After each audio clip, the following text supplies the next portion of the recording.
porque en los libros hay todo un mundo por descubrir, sean bienvenidos a Invítame a Leer, el programa de Radio Universidad dedicado a los libros, sus autores y los lectores. ¡Shh! ¡Silencio! Ya vamos a empezar.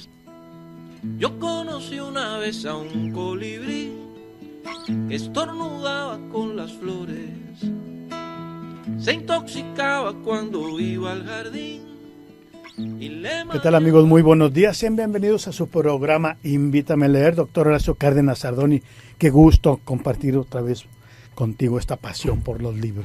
Gerardo Segura, amigos del auditorio, pues sí, efectivamente, a nosotros nos apasionan los libros y tenemos la malsana intención de que a usted también lleguen a, si no a apasionarle, pues sí, a gustarle en una proporción totalmente fuera de lugar. Por eso los invitamos, como habíamos dicho, Horacio, la semana pasada, los invitamos a comunicarse con nosotros a partir de este momento en el 482-6995 para que nos diga, para que nos comparta cuáles libros, según usted, deberían estar en la biblioteca básica de cualquier persona que le gusta la lectura.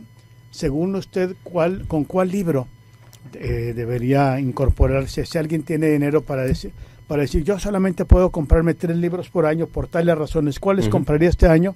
Bueno, díganos por favor, estamos aquí con las orejas bien abiertas en el 482-6995 y que nos diga, pues yo propongo fulanito libro, y si es posible decir por qué, mejor todavía. Así es. Platicábamos la vez pasada de una referencia que a mí me parecía muy interesante, muy atractiva, que ocurrió en Argentina. En Argentina, como en muchos países, hay un instituto encargado de las viviendas para la población, facilitar el acceso a la casa, al crédito, distintas modalidades. ¿No? El equivalente al Fobiste o al Infonavit, claro, efectivamente. Sí. Aquí la cuestión es que hay un programa paralelo que se llama Libros y Casas. Sí. Y la idea muy original, al menos a mí me lo pareció cuando la primera vez que me enteré de esto, es que cada casa que se entrega a una familia tiene una pequeña biblioteca. Sí. Ya ahí acomodadita con sus libros y demás. Entonces me puse a buscar y resulta que según algunos datos de este programa, ha creado 100,000 bibliotecas, 100,000 bibliotecas en Argentina, entregado cerca de 2 millones de libros a nuevos poseedores. Pues llega la gente a su casa nueva, pues con la ilusión, aquí voy a poner esto, aquí voy a poner el otro. ¿Y dónde voy a poner mis libros? Pues ya hay un librero con libros nuevecitos que huelen a tinta, así como está la pintura de las paredes o el vinil o lo que sea, también están sus libros listos para comenzar a leerse. Por supuesto, todo tiene algún costo, ¿no? Sí. Pero es marginal respecto a, pues, el beneficio que obtiene la gente, porque sí, ahora están entregando las casas, obvio, con su tinaco, pero también con un calentador solar. Esto tiene un costo adicional. Adicional, claro. Que acarrea un beneficio.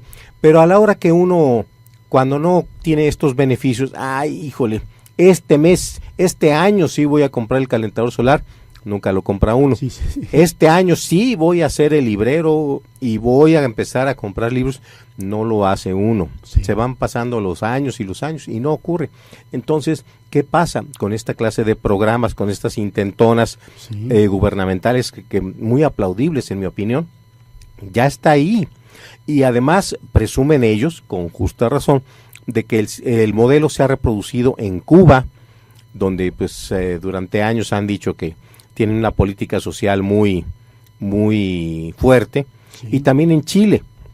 Entonces, a las casas que se entregan en Cuba y las casas que se entregan en Chile, también tienen esta ventaja de la pequeña biblioteca ya de entrada. Sí. Para que no se sienta uno, ¿qué voy a hacer esta noche? Luego ya de empezar a abrir cajas y ya me cansé de abrir cajas. Pues ahí hay unos libros en la biblioteca que ya viene incluida en la casa. Sí. Pues tomo uno y comienzo a leer.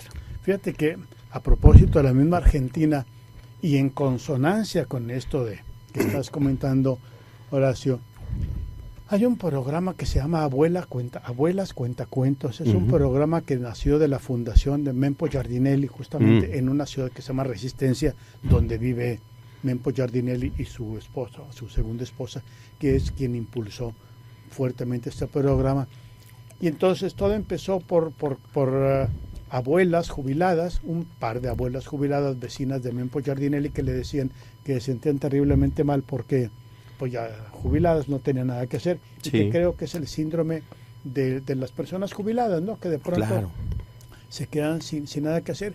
Y entonces Mempo Giardinelli, que además de ser un escritor excepcional, es un promotor de la lectura, ganó el premio Casa de las Américas, y con el dinero que se le dio por este premio impulsó este programa de Abuelas Cuentacuentos.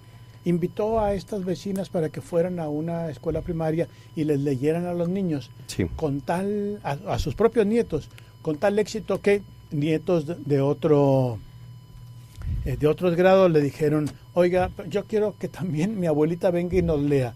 Y al cabo de un par de semestres ya estaban las abuelas de cada uno de los nietos, de cada uno de los salones, leyéndole a sus nietos. Prendió a otras escuelas, etcétera, y no solo está en este momento trabajando en las escuelas, sino además en las casas y en los barrios, y hay abuelas que salen y ponen su banquito en la banqueta de su casa y se ponen a leerle a los niños que pasen por ahí, y hay unas fotografías verdaderamente hermosas. Y te digo, con la lana que le dio Casa de las Américas a Mempo Giardinelli, con eso impulsó, hay capacitación, qué sé yo, de tal manera que los libros que se pueden depositar en estas bibliotecas, que ya vienen incorporadas a las casas, por decirlo así, estos libros tienen un sentido porque hay un miembro de la familia que les da uso, y un uso colectivo. Así es, una difusión que es lo más importante. Los libros sí están bien en los estantes, claro, pero nada más mientras no está uno leyéndolos. Claro. Un libro que no se lee, pues es una oportunidad despreciada de transmitir conocimiento, ideas y emociones. Sí. Y bueno, aquí el buen amigo Juan Carlos Martínez nos hace favor de hacernos llegar tres libros, tres propuestas de libros que él considera deberíamos tener todos en nuestra biblioteca, una biblioteca inicial. Sí. Los 7 hábitos de las personas altamente efectivas. Muy bien, sí. Las 48 leyes del poder y el arte de la guerra. Las 3 selecciones, bueno, sobre todo la última de Sun Tzu, es una obra clásica de la literatura militar, pero también es un compendio de consejos de cómo actuar en la vida. Y las otras 2, pues también tienen su peso, mucho más recientes y bastante difundidos. Sí. Pueden serle muy útiles a la gente, desde luego. Claro, los libros de esta clase de consejos empresariales o conductuales pueden ser bastante valiosos cuando uno anda medio perdidón. Así es, sí, tiene razón. Y quiero referirme pues nada más quiero dar el nombre completo de la segunda esposa de Mempo, que lo dije así muy de pasadita. Vino a México, donde yo la conocí en una reunión de promotores en la Ciudad de México. Se llama Natalia Porta López. Natalia es la esposa de Mempo Giardinelli y es la que está atrás de Abuelas Cuentacuentos, y le mandamos un saludo. Ella vive en Resistencia Argentina. Le mandamos un saludo a Resistencia Argentina, que al cabo que salimos por internet aquí en Radio Universidad. Por supuesto. ¿No? Yo conocí a Mempo Giardinelli en alguna presentación de libro hace una pila de años, como dice Mafalda, y bueno, pues era un tipo sorprendente, enciclopédico, ¿no? Enciclopédico, además. Estaba presentando él un libro propio y bueno, una experiencia valiosa, como todas las presentaciones de libros a las que puede uno acudir. Resulta que luego, al paso de los años, a mí me tocó, por ejemplo, conocer a Juan Rulfo en una presentación que hizo él de un libro de Ernesto Cardenal, en el Palacio de Bellas Artes, un domingo a las 11 de la mañana. Del cura Ernesto Cardenal. Del cura y, bueno, pues, político, revolucionario, claro, guerrillero, claro. Y todo. Y excomulgado por el Papa Pablo VI. Juan Pablo II. Sí, como debe ser. Sí. Y, bueno, de esas cosas comentaban allí en la mesa de que Juan Rulfo no había estado en una mesa para esta clase de cosas durante los últimos 20 o más años. Sí. Y ahí estaba ya bastante cansado, bastante enfermo, pero estuvo presente para esta presentación. Sí, de Ernesto Cardenal. De un libro de Ernesto Cardenal. En uno de estos días tendríamos que hablar un poco de la poesía revolucionaria, ahora que hablamos de Ernesto Cardenal. Horacio, si te parece bien, porque junto claro con sí. Ernesto Cardenal, que tiene unos poemas hermosos, otros divertidos, lúdicos, ¿no? Unos sí. Lúdicos muy buenos. Pero junto a la poesía de Ernesto Cardenal, obviamente está la de Víctor Jara, ¿no? La de Violeta claro, Parra, claro. ¿no? La de Roque Dalton. Uh-huh. Hay una lista interesante de autores que vale la pena tocar aquí en Poesía Revolucionaria. Muchas gracias a Juan Carlos Martínez, y quiero compartirte otra sugerencia. Al día siguiente de que estuvimos nosotros platicando uh-huh. la semana pasada de este tema, al día siguiente inmediatamente una profesora me dice, fíjate que deberían incluir Siddhartha. Siddhartha de Germán Hesse. Claro que y me sí. da toda una explicación, y le agradezco muchísimo a la profesora que en primer lugar que nos esté escuchando, y en segundo lugar o quizá en primer lugar que esté atenta para sugerir un título, ¿no? Claro. Y en segundo lugar que nos esté escuchando, porque es más interesante para este momento sugerir. Me dice la profesora que Siddhartha es un libro que puede acompañar a las personas no solo en un momento dado de su vida, sino puede acompañarlo durante un tramo importante de la vida, que va desde que uno es joven, como el joven Siddhartha. Sí. ¿No? Empieza con su descubrimiento primero de la vida y después descubrimiento de la sexualidad, y luego que tiene a su maestro, una persona tan humilde que era ayudante de barquero, uh-huh. ¿no? A ese grado de humildad había llegado. En la trama de la novela es una de las reencarnaciones, uh-huh. ¿no? del Dios. Y entonces, cómo va guiando a este joven y cómo va caminando a su lado, cómo va conociendo a un amor, teniendo un bebé, siendo padre de familia, etcétera, etcétera.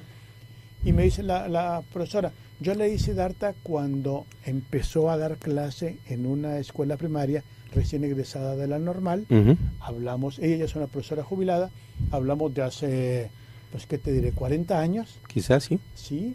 Y dice, y lo acabo de leer ahora que estoy disfrutando de mi jubilación, y me encuentro con muchas cosas que no vi antes y que veo ahora, pero que estaban ahí, que no las vi porque yo tenía pues el furor de la juventud, y ahora tengo la pátina de la edad que da un brillo completamente distinto. Así es. A los libros, ¿no? Gracias a la profesora. Y yo incorporaría a Siddhartha, desde luego que sí, porque nos resuelve muchos conflictos espirituales, sí. a los lectores. Sí. Que si tal religión, que si tal otra religión, que si sigo a que si sigo a aquel. Sí. Y al ver las mismas inquietudes que va pasando el personaje a lo largo de su existencia, y la última reflexión que dice, bueno, es que el camino sí. es mi camino, sí. y cada quien debe tener el suyo. Es una no revelación, bueno, revelación para el lector en su momento, pero tampoco es un consejo de, sí, claro que me pueden imitar, bienvenidos, pero ese camino que ustedes están haciendo es mi camino, no el de los demás. Y todos en algún momento hemos pasado por esas dudas y cuestionamientos espirituales. Volvemos a lo que hemos comentado aquí muchas veces, demasiadas veces, lo del problema del suicidio en Saltillo, que ya pasa de problema de salud pública a una emergencia de salud pública. Estamos a punto de convertirse en epidemia como la que se desató en Europa tras la publicación de las cuitas del joven Werther. Sí. ¿Te acuerdas aquella novela? Claro, sí, de Goethe. De Goethe, exactamente. Sí, y aquí la cuestión es, si hubiera ese acceso a la información, a través de un libro que está allí en tu biblioteca y que alguna vez leíste y dices, sí, pues me siento un poquito como Siddhartha. Así es. Me acuerdo una serie de caricaturas que están saliendo de Snoopy. Snoopy, ustedes conocen al perrito de Charlie Brown, de Schultz. Estuvo saliendo de que, Snoopy se enamoró de la autora de una serie de libros infantiles que se llamaba Los Conejitos Tiernos o algo así. Y le escribe y la autora le contesta. Y todo va perfectamente hasta que en una entrevista que sale en el periódico, alguien se lo lleva a Snoopy, tenía que ser, y le dice, ¿ya ves? No, es que yo soy muy feliz con mis 24 gatos. Dice Snoopy, pero ¿cómo? Si yo estoy enamorado de ella, ¿cómo me puede hacer eso? Dice, tendré que regresar a Hermann Hesse. Claro. Una reflexión del tamaño del universo para hacer una caricatura de un perrito y para que veamos el grado de importancia que pueden llegar a tener los libros, los autores en la vida, de una ciudad. Si insistiendo en Siddhartha, si lo leímos porque nos lo obligaron, porque estaba allí, porque nos lo recomendaron, porque nos lo regalaron, y ve uno ese sufrir. Es un libro cortito, quizá 200 páginas. Quizá menos, ¿no? Muy ameno, muy divertido. Pero sí, pero sobre todo la cuestión esa existencial. Sí, todos tenemos dudas, sí. Claro. Yo las he resuelto y por eso me imitan, por eso me siguen. Bueno, a lo mejor vale la pena imitar a alguien hasta cierto punto. Sí.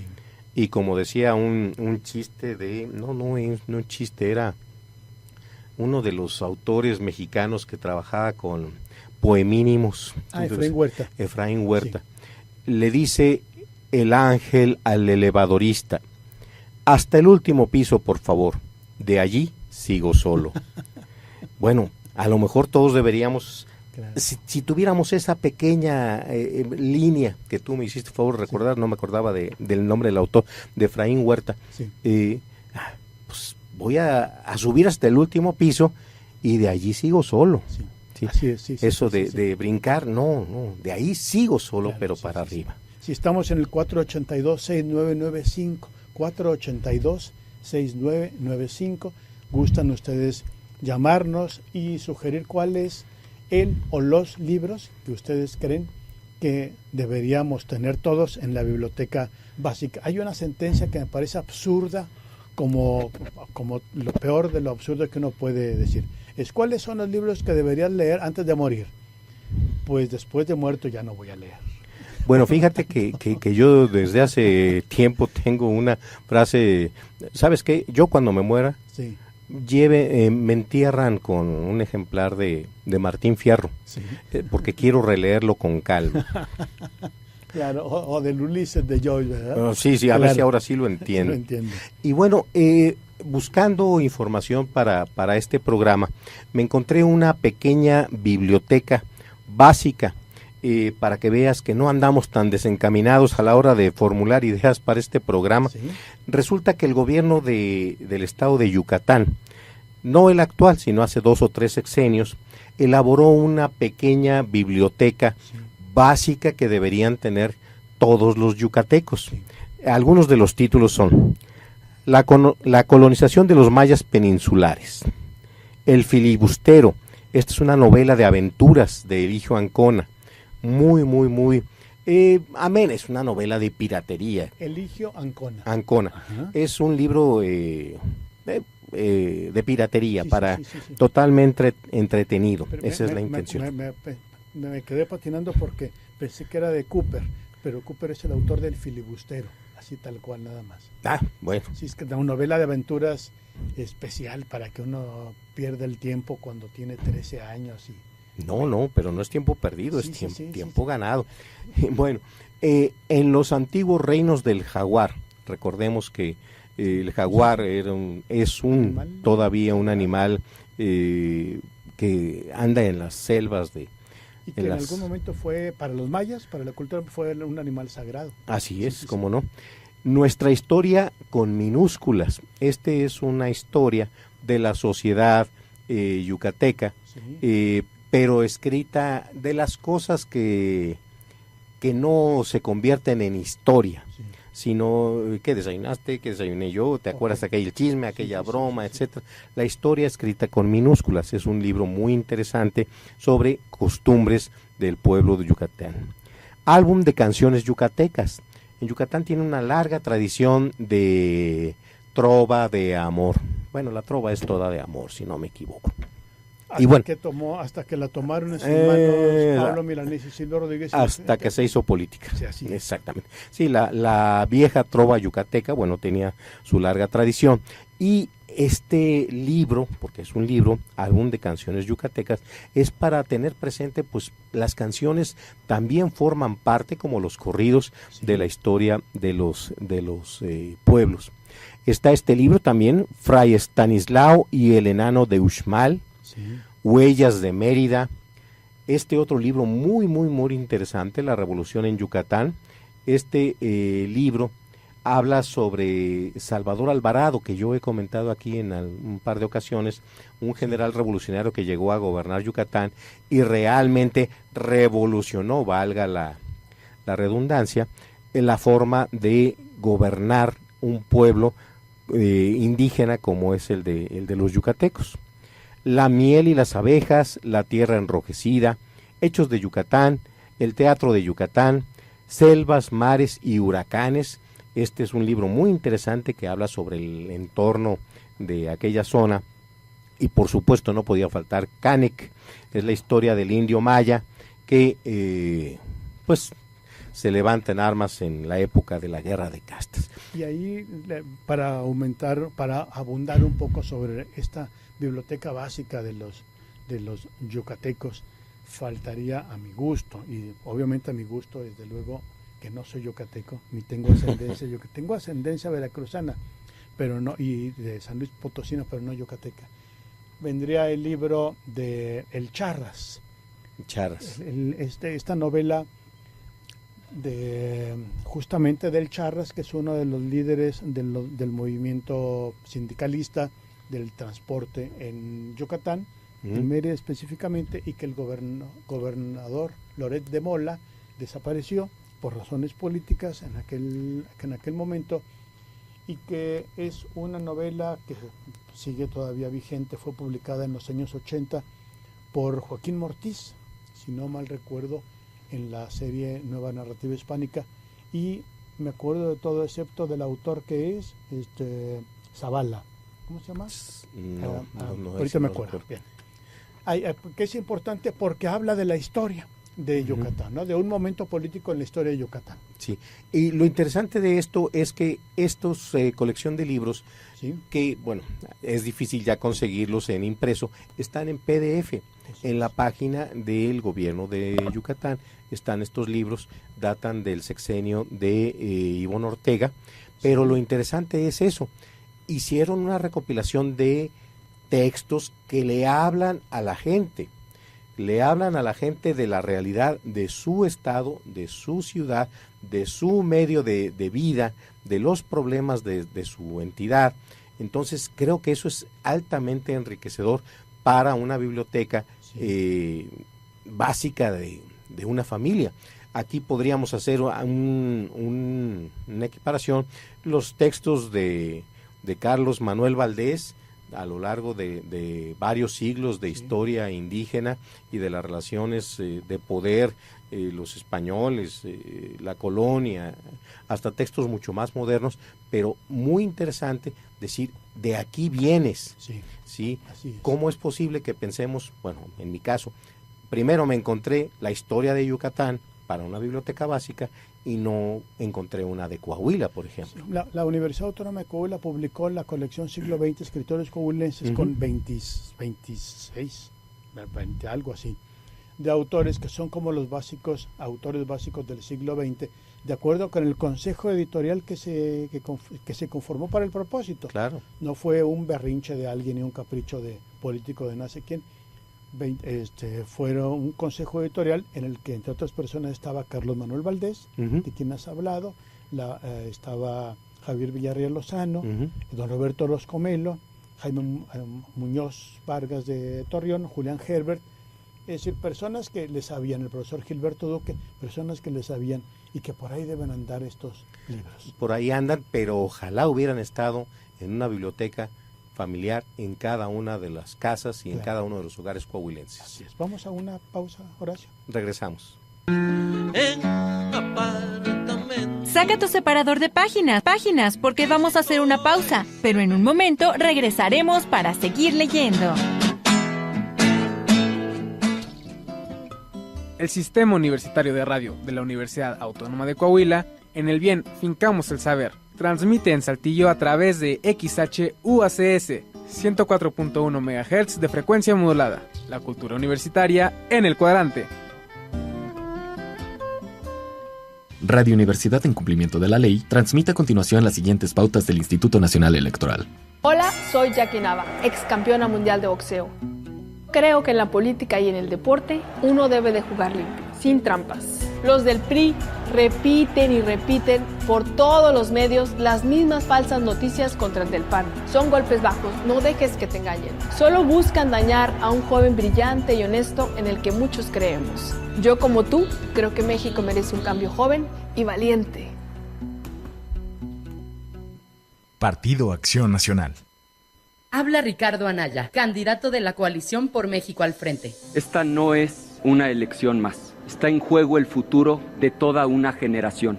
Y esta no es una contienda entre dos personas, es una contienda entre dos visiones de país. Te invito a que lo hagamos juntos, los jóvenes con su potencia, los adultos con su experiencia, los niños con su alegría. En este proyecto cabemos todos. Cuando la esperanza se vuelve invencible, la victoria final está asegurada. Lo podemos lograr. PAN. Anaya.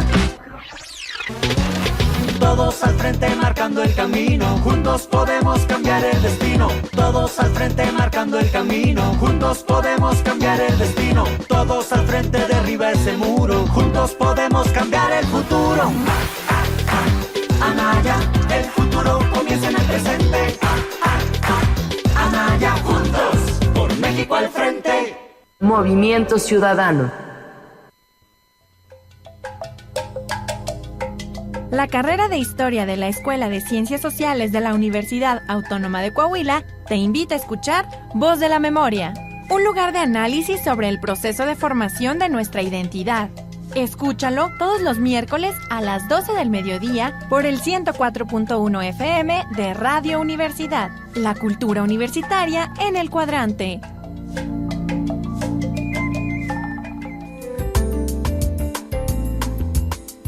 Radio Universidad, XHUACS, 104.1 MHz de frecuencia modulada, transmitiendo para Saltillo, desde las instalaciones de la Facultad de Ciencias de la Comunicación, en carretera a Zacatecas, kilómetro 3, Saltillo, Coahuila, México. Teléfono 482-6995. Emisora del Sistema Universitario de Radio de la Universidad Autónoma de Coahuila. Radio Universidad, audioactiva tus ideas.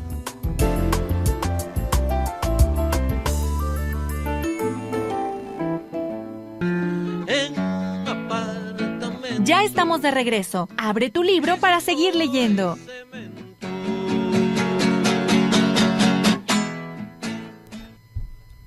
Estamos de regreso en su programa Invítame a leer.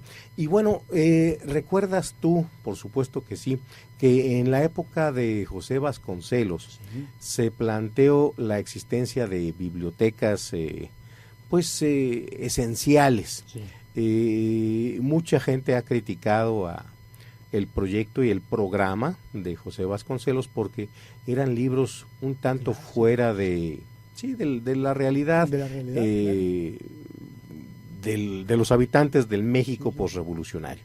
Eran los clásicos, la Ilíada, la Odisea, Virgilio. Entonces, sin que quitarles el menor mérito, que por supuesto por algo son clásicos, pero no se acercan a la realidad del pueblo potencialmente lector. Ahora sí que yo me encontré una vez en fotocopias, no me acuerdo ni del autor, pero es un libro escrito a principios del siglo aquí en México, aquí en Coahuila, sobre los mitos del campo, Sí. los mitos de la agricultura.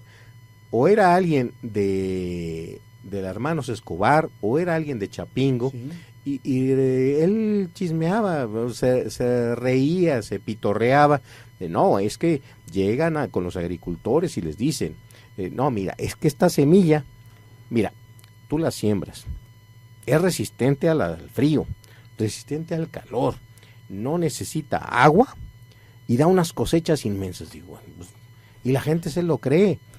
Ese libro es con ganas de haber conocido al autor, que seguramente falleció a mediados del siglo pasado, porque pues, es un libro muy antiguo, de un profesional de la agricultura, hablando de todo lo que se encontraba en el campo coahuilense de principios del siglo. Sí. Ese libro es, pero para que todos los que viven en el campo se rían, se diviertan, y por favor, no caigamos en lo mismo de siempre. Sí, en la mitomanía, ¿no? Sí. Es Eso contra un Ovidio, Sí. pues, o contra un Virgilio, pues es mucho más fácil de acceder a eso y de allí brincar a lo que siga, por supuesto, que querer comenzar por los clásicos. Claro. Es ahí donde no.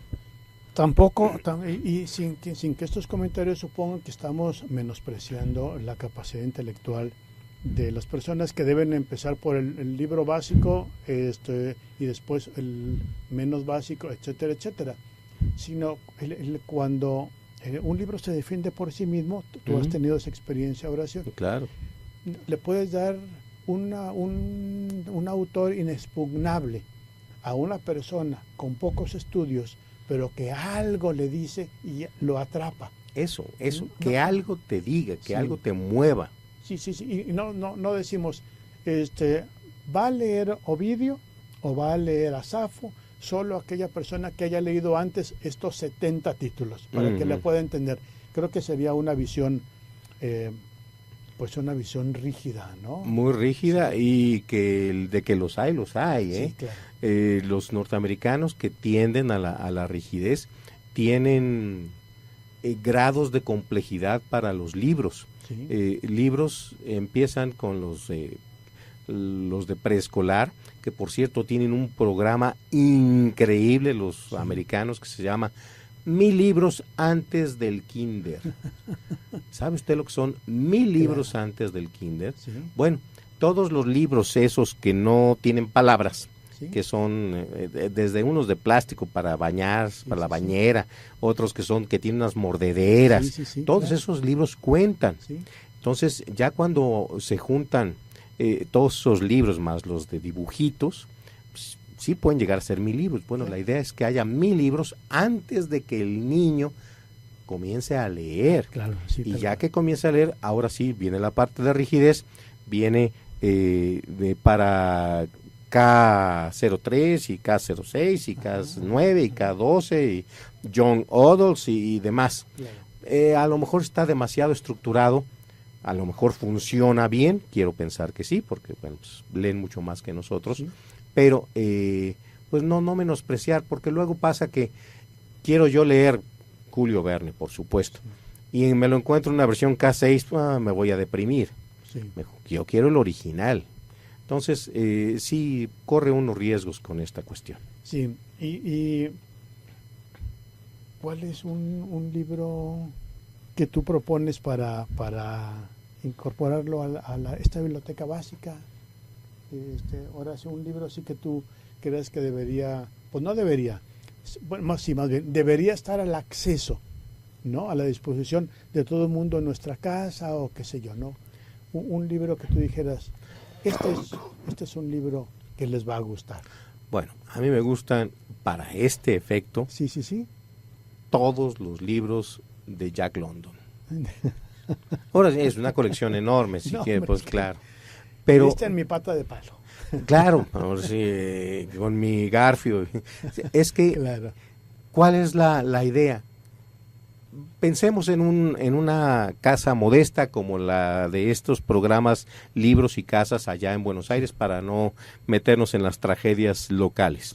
Sí. Un pie de casa como los que se hacen allá y acá. es un cuartito, ni siquiera está revocado con yeso o con aplanado, obra negra, obra gris, tristísimo, se ve la cimbra ahí en el techo, cuelga el foquito. Y los alambres todavía del... Ajá. El libro nos ofrece la posibilidad de dejar de ver nuestro entorno para disfrutar la selva más lujuriosa, el frío más congelante, las cumbres más altas, las tormentas más devastadoras, eso, la posibilidad de embeberse, de meterse en lecturas que nada tienen que ver con nuestra realidad, me parece fabuloso.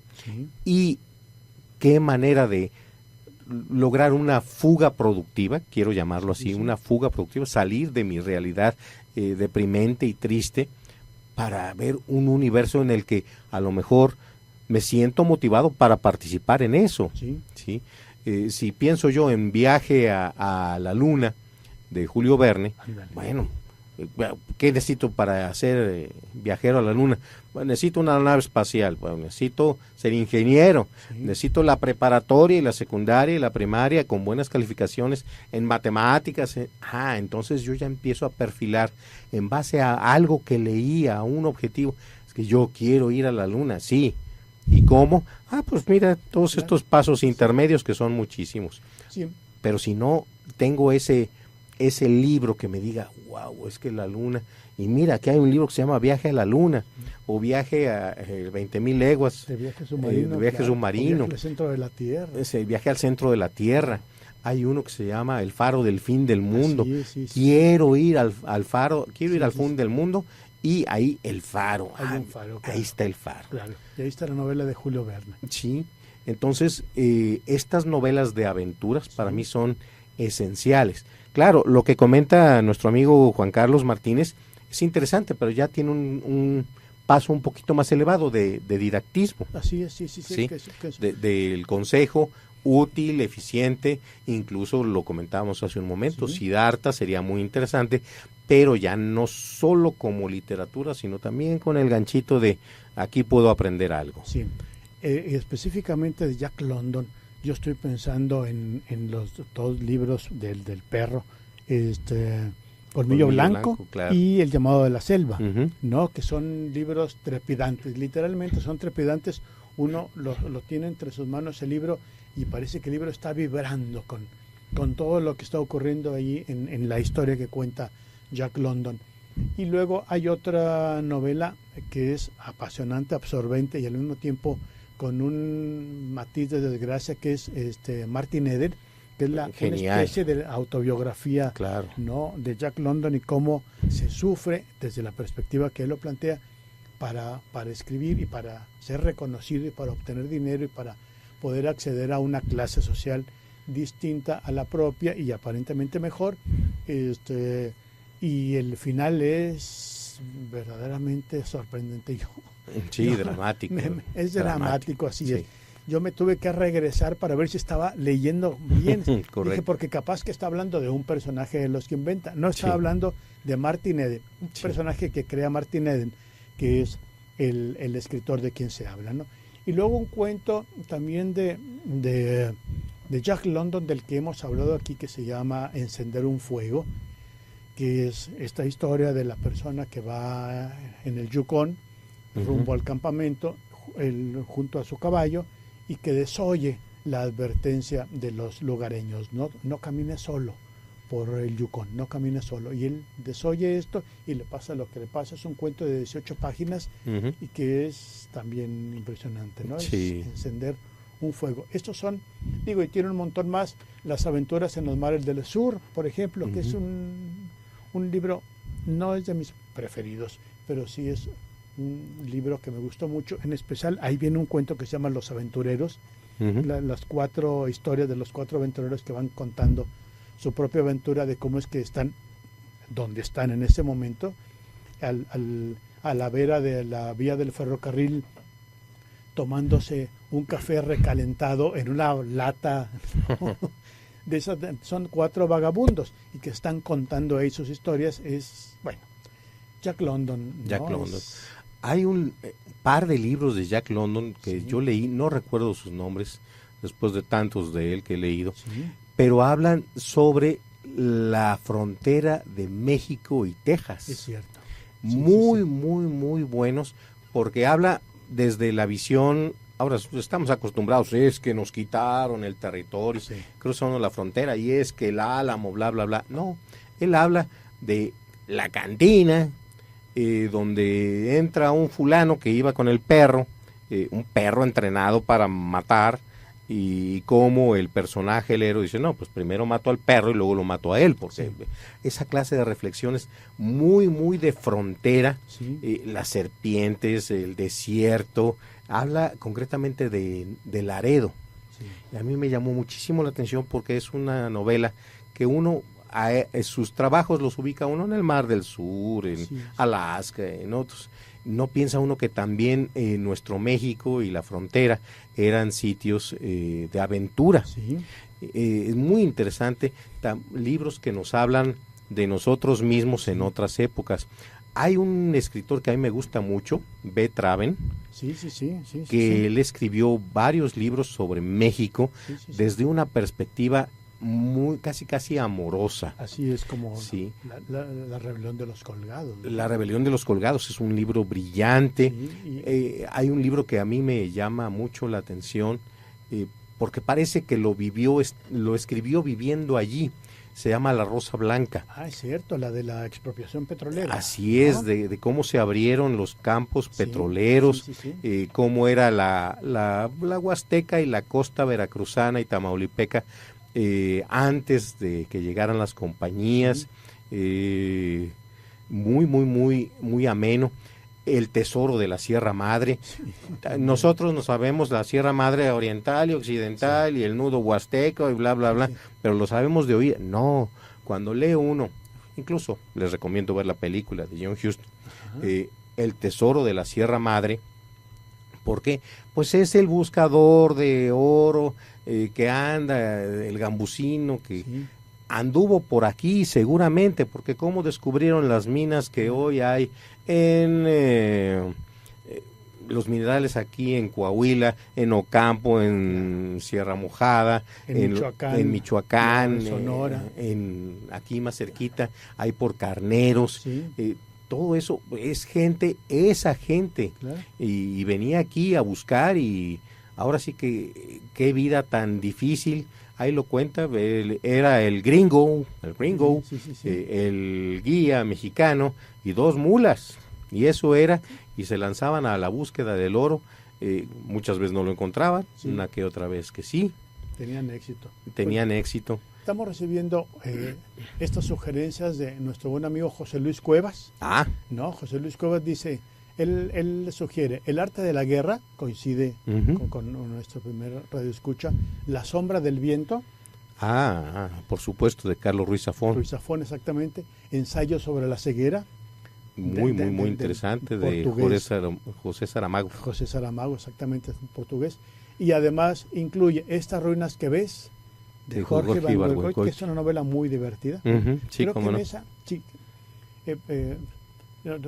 iba a empezar, creo que en esa novela empieza diciendo, los habitantes de Cueva no confunden lo grandote con lo grandioso.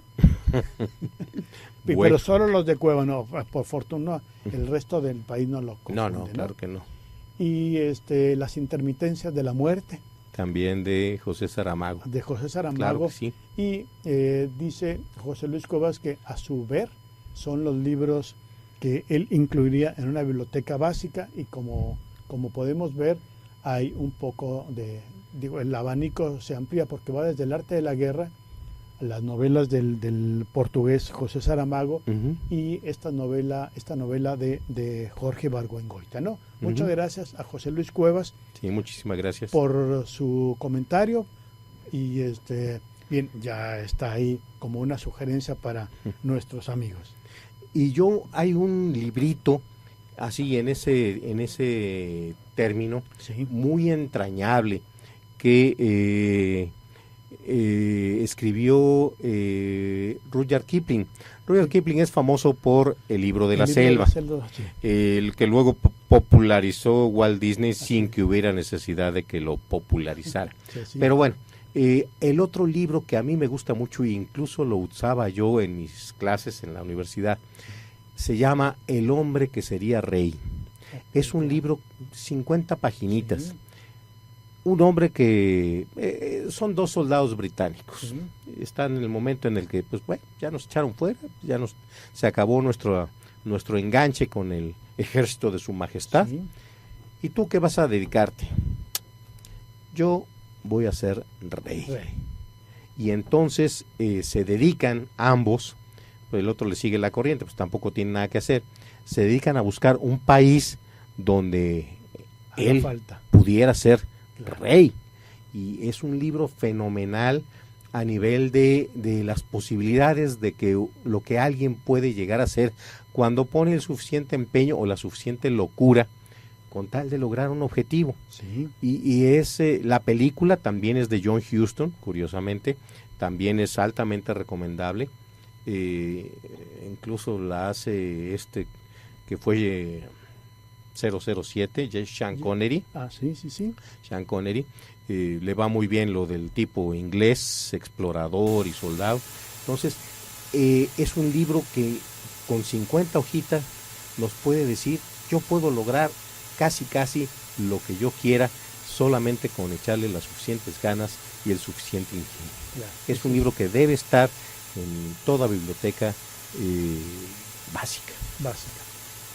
También estamos en Facebook, en 104.1 FM, así uno teclea y ahí puede dejar sus comentarios, sus opiniones respecto a cuáles serían los libros que podrían incorporarse a una biblioteca. Cuando uno llega a una librería con poco dinero y dice, ¿qué me puedo comprar si nada más traigo 100 pesos o tal, ¿no? 50 pesos, qué sé yo, ¿no? ¿Qué me puedo comprar? Entonces, creo que esta lista sería útil, ¿no? Para ver qué hago con esta lana. Porque fíjense, amigos, hay una posición. Hay libros clásicos, por supuesto, hemos mencionado algunos, sin mucho énfasis para no viciarnos en eso. Hay otros que son más bien de época y otros que simplemente dejan de ser importantes al poco tiempo. Yo una vez vi un documental que al principio se me hizo tristísimo porque era en una empresa norteamericana donde iban a dar los paperbacks, los libros, que pensaban que ya nadie los iba a leer, entonces los reaprovechaban el papel. Claro. Se olvidaban de lo que fuera el libro, de su contenido. Claro. No. Lo volvían a convertir en papel para hacer otros libros y para hacer cualquier otra cosa. Pero eran libros que ya nadie iba a volver a leer. Entonces, libros que sobreviven el paso del tiempo, esos son los importantes. Yo no recomiendo los bestsellers porque, pues quién sabe, nos los recomiendan mucho, pero pues al paso del tiempo se vuelven o siempre fueron intrascendentes por mucho que hayan significado en su momento.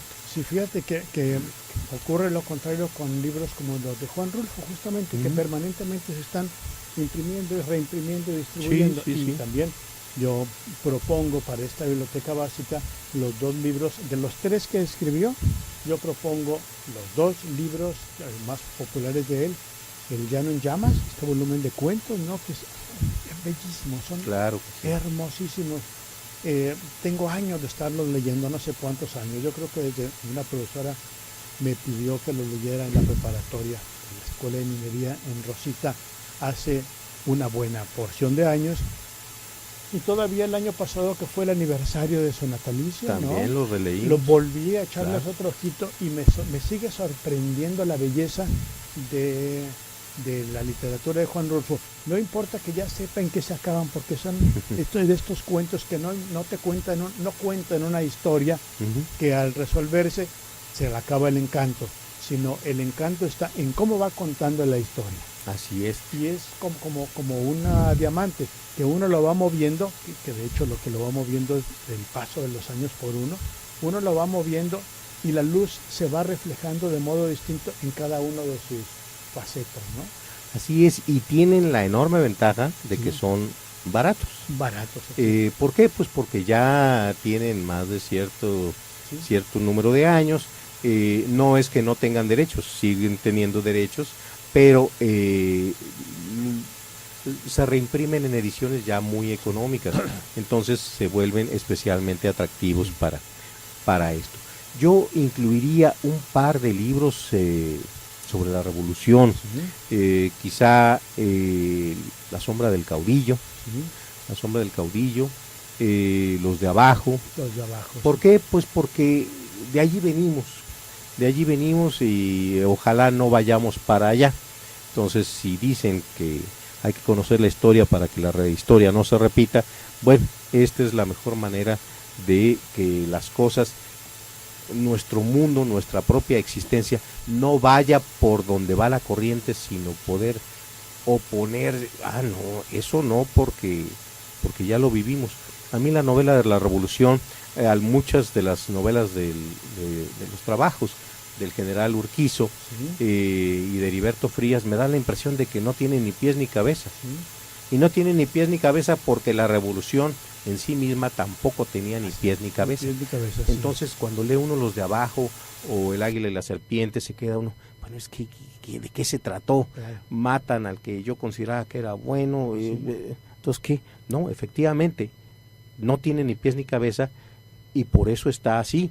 Entonces, si lo leemos, a lo mejor vemos nuestra realidad actual y decimos, no me está gustando lo que estoy viendo o viviendo. Sí, la de Los de abajo tiene un sentido casi de novela de aventuras, ¿no? Sí. Pero empieza en cualquier punto y termina en cualquier punto. Exacto. Si no hay un conflicto que se plantee y se resuelva, como sería el caso de la literatura, de las novelas, por lo menos las novelas en el canon de novela. Empieza en el momento en el que asaltan la casa de un campesino que anda con ideas subversivas y despacha a su familia a la casa de la madre, y él se va al monte y empieza el corre, ¿no? Sí. Lo nombran coronel y luego asalta y luego lo asaltan y luego no sé qué cosa. Se mueren algunos de los personajes que van por ahí. Y termina cuando llegan a un pueblo, toman el pueblo y lo nombran a él para que vaya. Creo que es Aguascalientes, a la convención de Aguascalientes. Pero no hay un conflicto que se resuelva. Y efectivamente, tampoco hay la palabra revolución, sino la palabra bola. Porque yo tengo la sospecha de que los revolucionarios no sabían que estaban en una revolución, que el concepto revolución es una invención ya posterior. ¿Intelectual? Es el nombre con el que se bautiza a un movimiento para decir, tuvimos una revolución, se cambiaron las cosas y ahora tenemos otra situación, que en realidad sabemos que no hay tal, ¿no? Y bueno, amigos, se nos ha terminado el tiempo. Ojalá les haya servido esta breve invitación a formar una pequeña biblioteca familiar a la que podamos acudir cada vez que nos sintamos un poquito tristes, un poquito aburridos, un poquito de necesidad de compañía de una gran mente a lo largo de los años. Un libro. Nos vemos el próximo miércoles, amigos. Horacio, muchas gracias. Muchas gracias. Y la vida transforma. Por hoy se nos ha agotado el tiempo, pero no las palabras. No olvides que tenemos una cita el próximo miércoles a las 11 de la mañana para seguir leyendo, hablando de libros y de lectores. Nos escuchamos aquí en Radio Universidad. Todo por un Listísimo, se ve la cimbra ahí en el techo, cuelga el foquito. Y los alambres todavía del... El libro nos ofrece la posibilidad de dejar de ver nuestro entorno para disfrutar la selva más lujuriosa, el frío más congelante, las cumbres más altas, las tormentas más devastadoras, la posibilidad de embeberse, de meterse en lecturas que nada tienen que ver con nuestra realidad, me parece fabuloso. Y qué manera de lograr una fuga productiva, quiero llamarlo así, una fuga productiva, salir de mi realidad deprimente y triste para ver un universo en el que a lo mejor me siento motivado para participar en eso. ¿Sí? Si pienso yo en Viaje a la Luna de Julio Verne, bueno, ¿qué necesito para ser viajero a la Luna? Bueno, necesito una nave espacial, bueno, necesito ser ingeniero, necesito la preparatoria y la secundaria y la primaria con buenas calificaciones en matemáticas. Entonces yo ya empiezo a perfilar en base a algo que leí, a un objetivo. Es que yo quiero ir a la Luna, sí. ¿Y cómo? Pues mira, todos estos pasos intermedios que son muchísimos. Sí. Pero si no tengo ese libro que me diga, wow, es que la Luna, y mira, aquí hay un libro que se llama Viaje a la Luna, o Viaje a 20.000 leguas, de viaje submarino, viaje submarino, Viaje al centro de la Tierra. Ese Viaje al centro de la Tierra. Hay uno que se llama El faro del fin del mundo. Sí. Quiero ir al faro, quiero ir al fin del mundo, y ahí el faro. Hay un faro, claro. Ahí está el faro. Claro, y ahí está la novela de Julio Verne. Sí, entonces estas novelas de aventuras para mí son esenciales. Claro, lo que comenta nuestro amigo Juan Carlos Martínez es interesante, pero ya tiene un paso un poquito más elevado de didactismo. Así es, sí.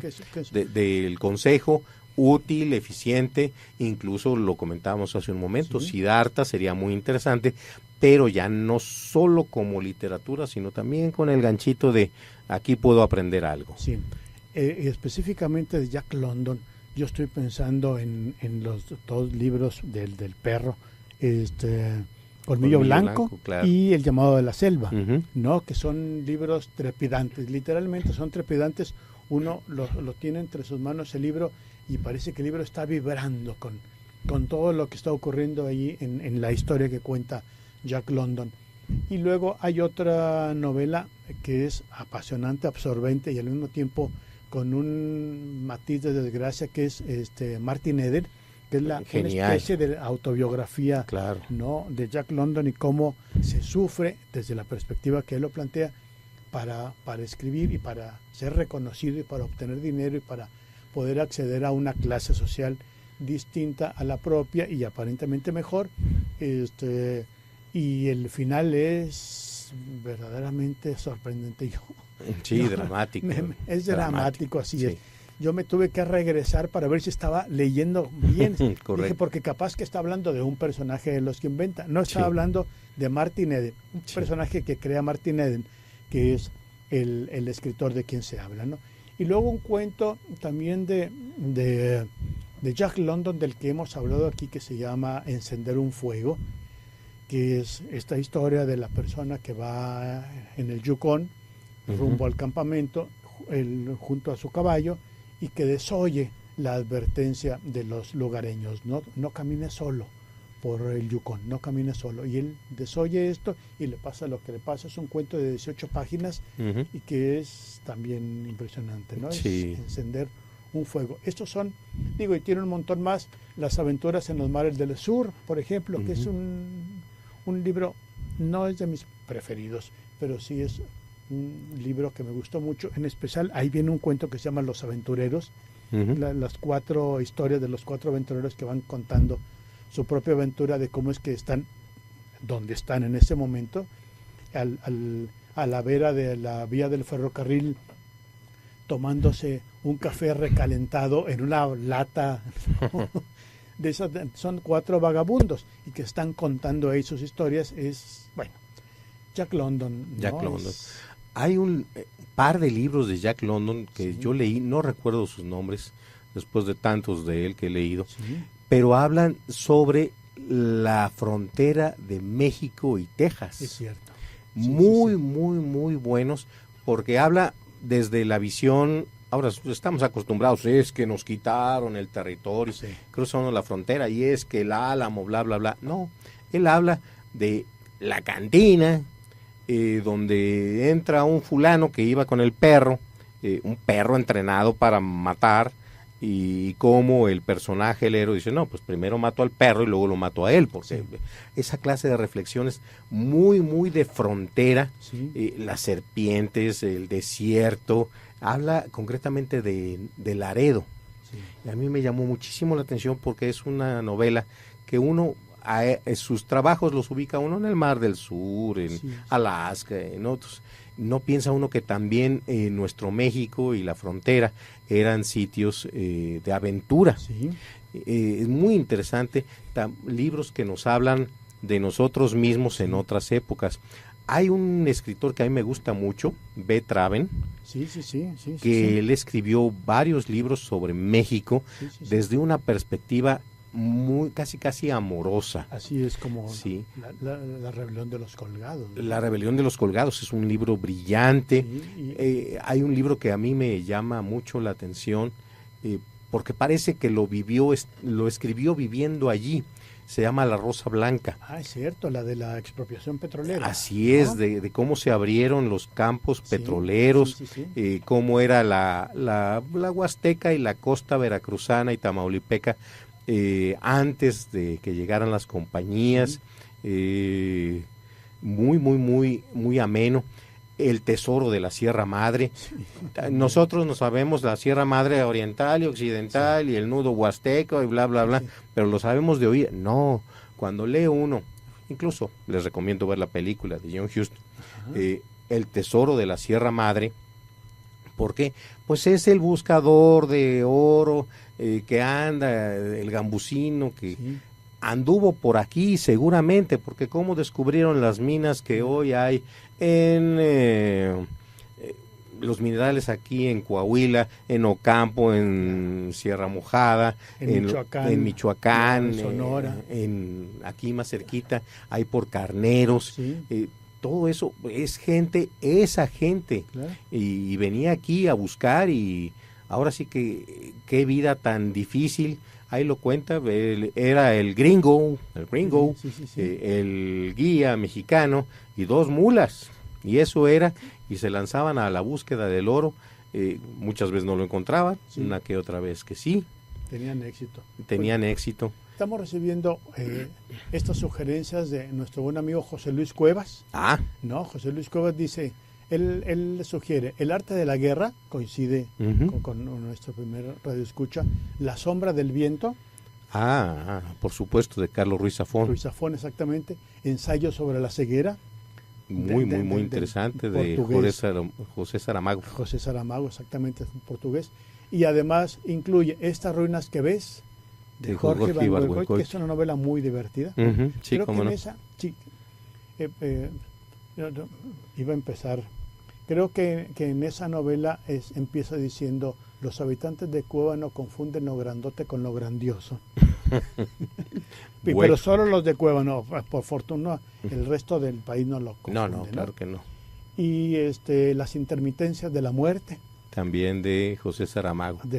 Claro que sí. Y dice José Luis Cuevas que a su ver son los libros que él incluiría en una biblioteca básica, y como podemos ver, hay un poco el abanico se amplía porque va desde El arte de la guerra, las novelas del portugués José Saramago, y esta novela de Jorge Ibargüengoitia, ¿no? Muchas gracias a José Luis Cuevas. Sí, muchísimas gracias por su comentario, y bien, ya está ahí como una sugerencia para nuestros amigos. Y hay un librito así en ese término, muy entrañable, que escribió Rudyard Kipling. Rudyard Kipling es famoso por El libro de la selva, el que luego popularizó Walt Disney sin que hubiera necesidad de que lo popularizara. Pero bueno, el otro libro que a mí me gusta mucho, e incluso lo usaba yo en mis clases en la universidad, se llama El hombre que sería rey. Es un libro, 50 paginitas.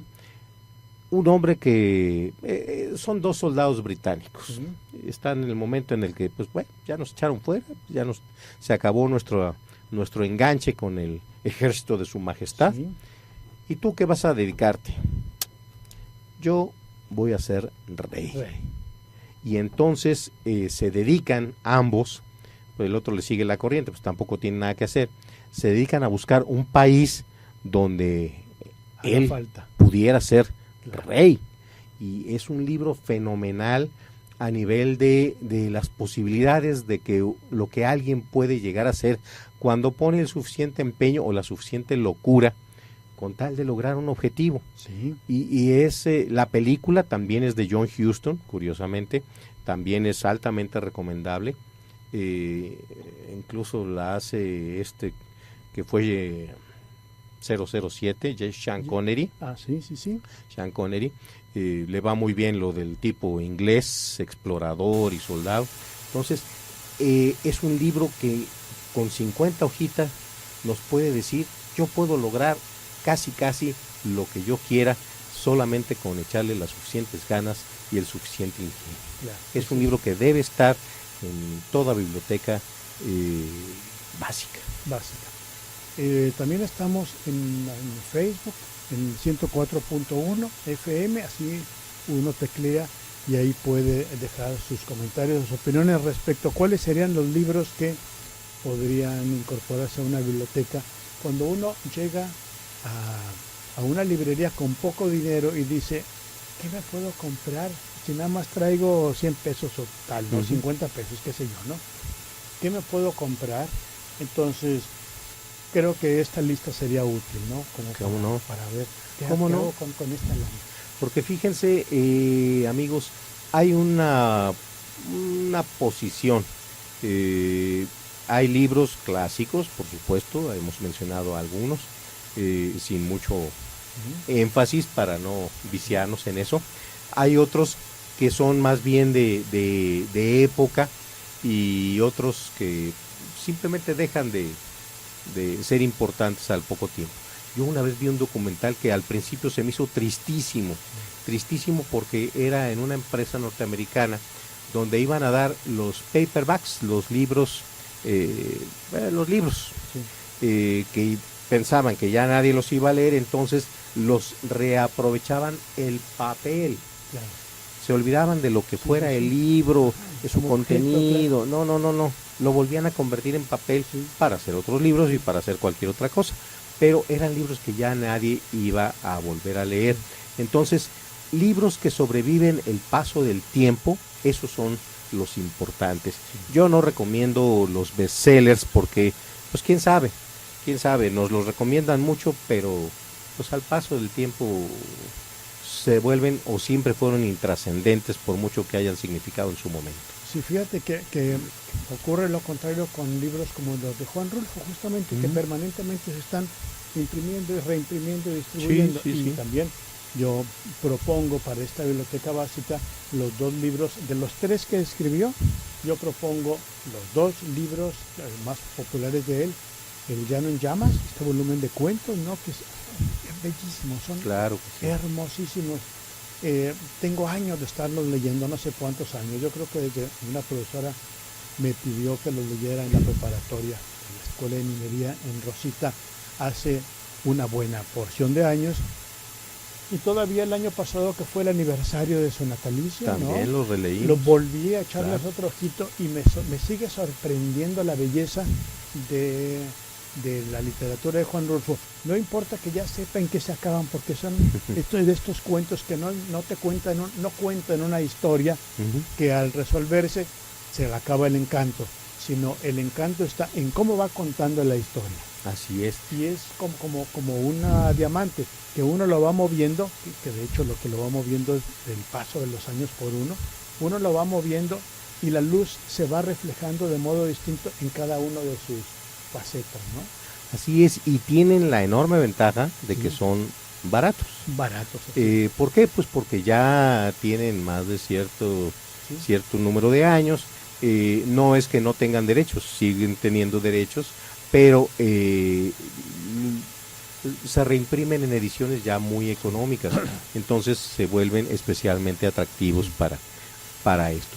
Yo incluiría un par de libros sobre la revolución, quizá La sombra del caudillo, Los de abajo. ¿Por qué? Pues porque de allí venimos y ojalá no vayamos para allá. Entonces, si dicen que hay que conocer la historia para que la historia no se repita, bueno, esta es la mejor manera de que las cosas nuestro mundo, nuestra propia existencia, no vaya por donde va la corriente, sino poder oponer, no, eso no, porque ya lo vivimos.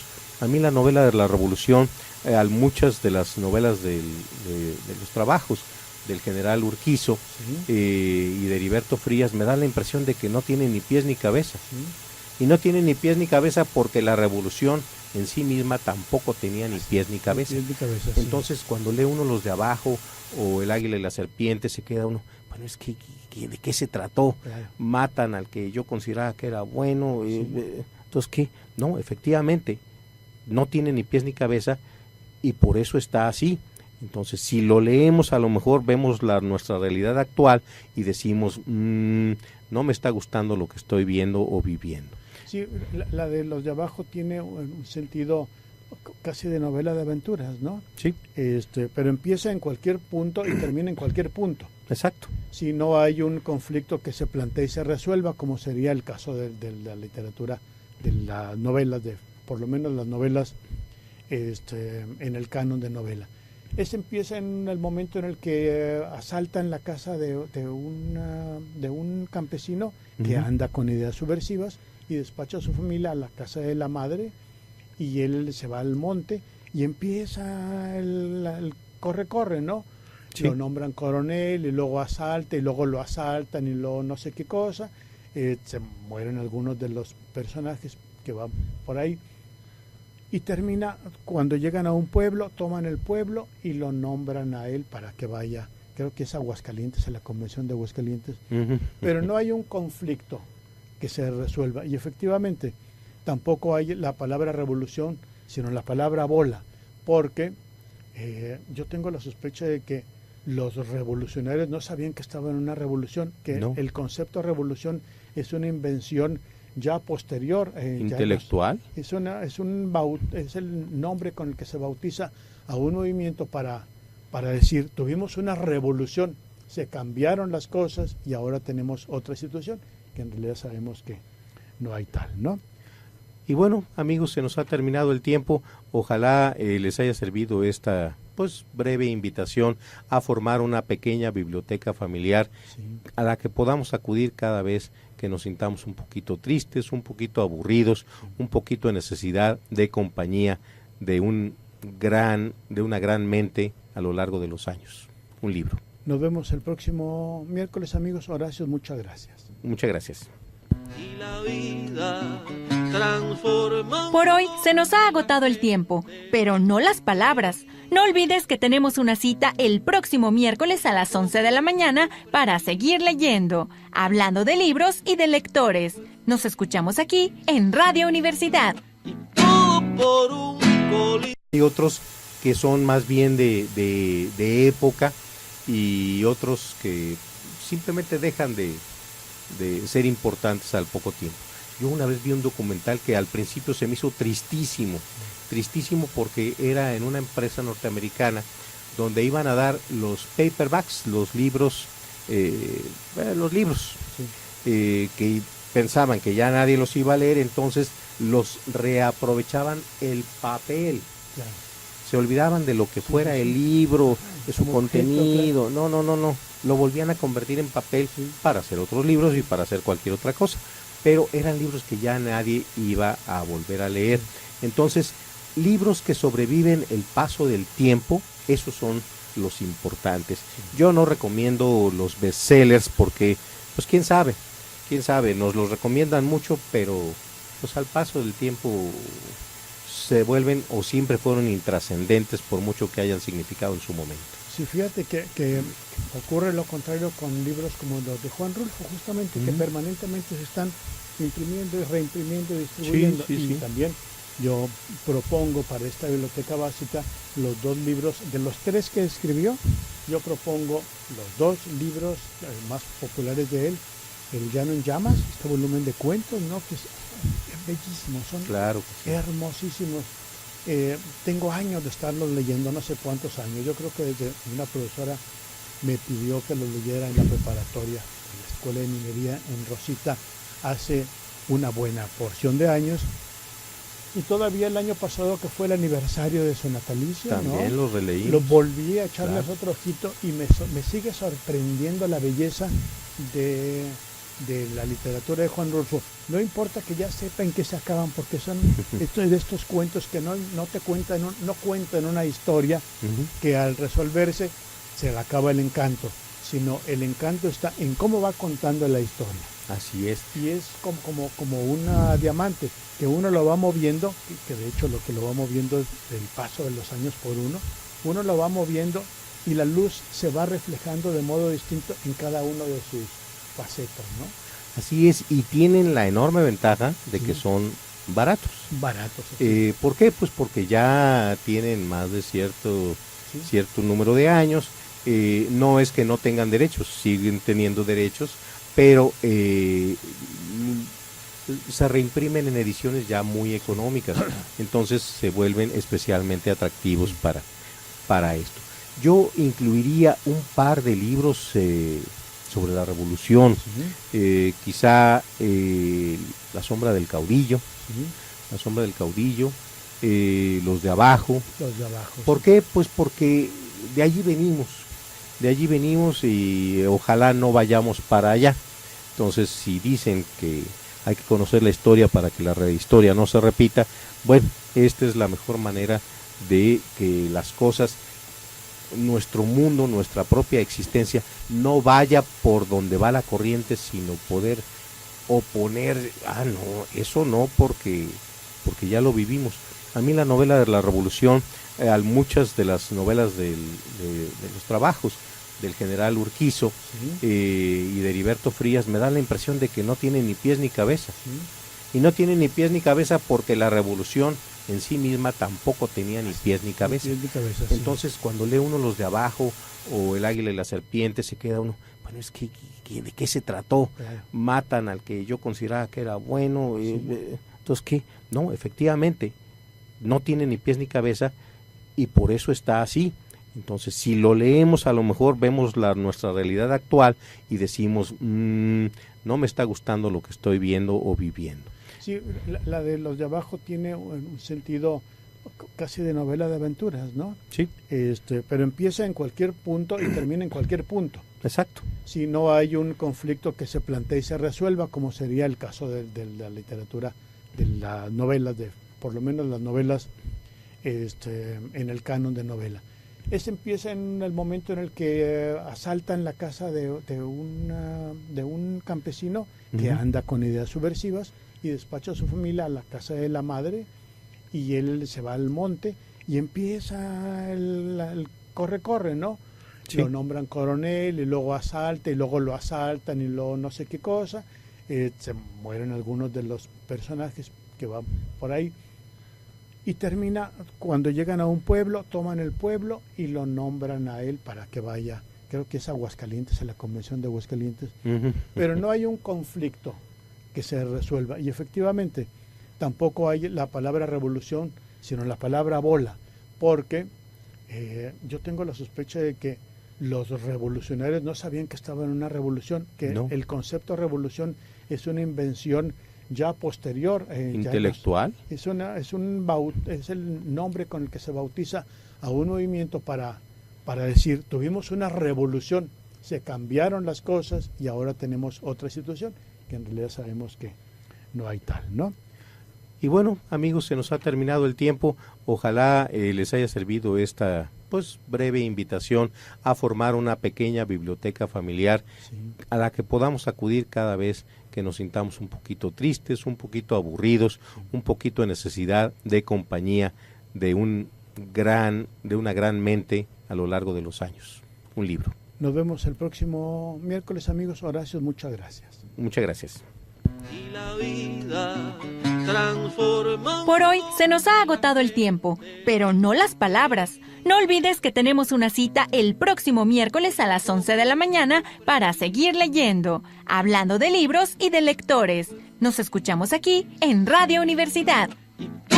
Por un campesino que anda con ideas subversivas y despacha a su familia a la casa de la madre, y él se va al monte y empieza el corre, ¿no? lo nombran coronel y luego asalta y luego lo asaltan y luego no sé qué cosa, se mueren algunos de los personajes que van por ahí y termina cuando llegan a un pueblo, toman el pueblo y lo nombran a él para que vaya, creo que es Aguascalientes, en la convención de Aguascalientes, pero no hay un conflicto que se resuelva y efectivamente tampoco hay la palabra revolución, sino la palabra bola, porque yo tengo la sospecha de que los revolucionarios no sabían que estaban en una revolución, que el concepto de revolución es una invención ya posterior. ¿Intelectual? Es el nombre con el que se bautiza a un movimiento para decir, tuvimos una revolución, se cambiaron las cosas y ahora tenemos otra situación, que en realidad sabemos que no hay tal, ¿no? Y bueno, amigos, se nos ha terminado el tiempo. Ojalá les haya servido esta breve invitación a formar una pequeña biblioteca familiar a la que podamos acudir cada vez que nos sintamos un poquito tristes, un poquito aburridos, un poquito en necesidad de compañía de una gran mente a lo largo de los años. Un libro. Nos vemos el próximo miércoles, amigos. Horacio, muchas gracias. Muchas gracias. Y la vida transforma. Por hoy se nos ha agotado el tiempo, pero no las palabras. No olvides que tenemos una cita el próximo miércoles a las 11 de la mañana para seguir leyendo, hablando de libros y de lectores. Nos escuchamos aquí en Radio Universidad. Un poquito tristes, un poquito aburridos, un poquito en necesidad de compañía de una gran mente a lo largo de los años. Un libro. Nos vemos el próximo miércoles, amigos. Horacio, muchas gracias. Muchas gracias.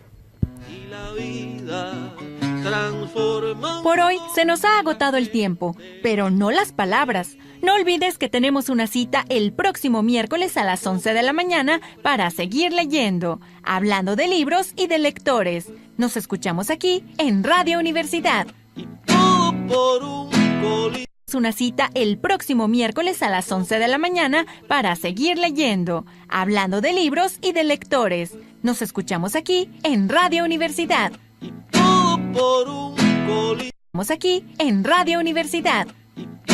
Por un coli.